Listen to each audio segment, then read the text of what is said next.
শয়ন একাদশী বা দেবশায়নী একাদশী ব্রত মাহাত্ম্য কথা।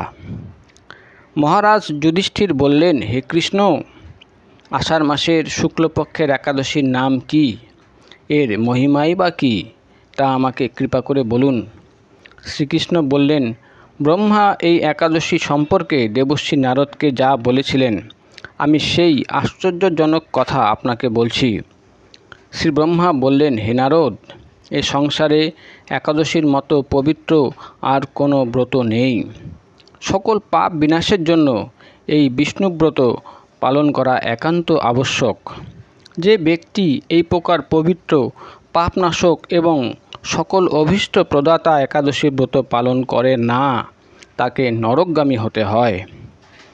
আষাঢ় মাসের শুক্লপক্ষের এই একাদশী শয়নী নামে বিখ্যাত। শ্রী ভগবান ঋষিকেশের জন্য এই ব্রত পালন করতে হয়।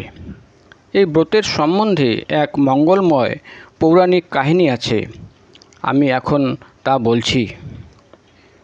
বহু বছর পূর্বে সূর্যবংশে মান্ধাতা নামে একজন রাজর্ষি ছিলেন। তিনি ছিলেন সত্যপ্রতিজ্ঞ এবং প্রতাপশালী চক্রবর্তী রাজা। প্রজাদেরকে তিনি নিজের সন্তানের মতো প্রতিপালন করতেন। সেই রাজ্যে কোনো রকম দুঃখ, রোগব্যাধি, দুর্ভিক্ষ, আতঙ্ক, খাদ্য অভাব অথবা কোনো অন্যায় আচরণ ছিল না। এইভাবে বহুদিন অতিবাহিত হলো।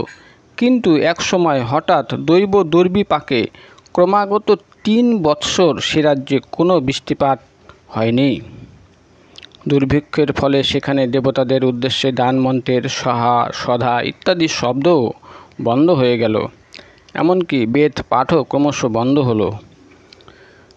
তখন প্রজারা রাজার কাছে এসে বলতে লাগলেন, মহারাজ, দয়া করে আমাদের কথা শুনুন। শাস্ত্রে জলকে নার বলা হয়, আর সেই জলে ভগবানের অয়ন অর্থাৎ নিবাস। তাই ভগবানের আরেক নাম নারায়ণ। মেঘরূপে ভগবান বিষ্ণু সর্বত্র বাড়ি বর্ষণ করেন। সেই বৃষ্টি থেকে অন্ন এবং অন্ন খেয়ে প্রজাগণ জীবন ধারণ করেন। এখন সেই অন্নের অভাবে প্রজারা ক্ষয়প্রাপ্ত হচ্ছেন।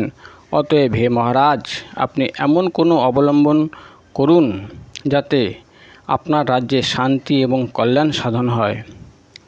রাজা মান্ধাতা বললেন, তোমরা ঠিকই বলেছ। অন্ন থেকে প্রজার উদ্ভব, অন্ন থেকেই প্রজার পালন। তাই অন্নের অভাবে প্রজারা বিনষ্ট হন। আবার রাজার দোষেও রাজ্য নষ্ট হয়। আমি নিজের বুদ্ধিতে আমার কোনো দোষ খুঁজে পাচ্ছি না। তবুও প্রজাদের কল্যাণের জন্য আমি আপ্রাণ চেষ্টা করব। তারপর ব্রহ্মাকে প্রণাম করে রাজা সৈন্যসহ বনে গমন করলেন। সেখানে প্রধান প্রধান ঋষিদের আশ্রমে ভ্রমণ করলেন। এভাবে তিনি ব্রহ্মার পুত্র মহা তেজস্বী অঙ্গিরা ঋষির সাক্ষাৎ লাভ করলেন। তাকে দর্শন মাত্রই রাজা মহানন্দে ঋষির চরণ বন্দনা করলেন। মুনিবর তাকে আশীর্বাদ ও কুশল জিজ্ঞাসা করলেন। রাজা তখন তার বনে আগমনের কারণ সবিস্তারে ঋষির কাছে জানালেন। ঋষি অঙ্গিরা কিছু সময় ধ্যানস্থ থাকার পর বলতে লাগলেন, হে রাজন, এটি সত্যযুগ। এই যুগে বেদপরায়ণ এবং ব্রাহ্মণ ছাড়া অন্য কেউ তপস্যা করেন না। এই নিয়ম থাকা সত্ত্বেও এক শূদ্র রাজ্যে তপস্যা করছে। তার এই অকার্যর জন্যই রাজ্যের এই দুর্দশা। তাকে হত্যা করলেই সকল দোষ দূর হবে। রাজা বললেন, হে মুনিবর, তপস্যাকারী নিরপরাধ ব্যক্তিকে আমি কিভাবে বধ করব?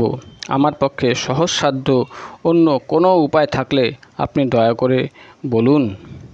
তদুত্তরে মহর্ষি অঙ্গিরা বললেন, আপনি আষাঢ় মাসের শুক্লপক্ষের শয়নী নামে প্রসিদ্ধ একাদশী ব্রত পালন করুন।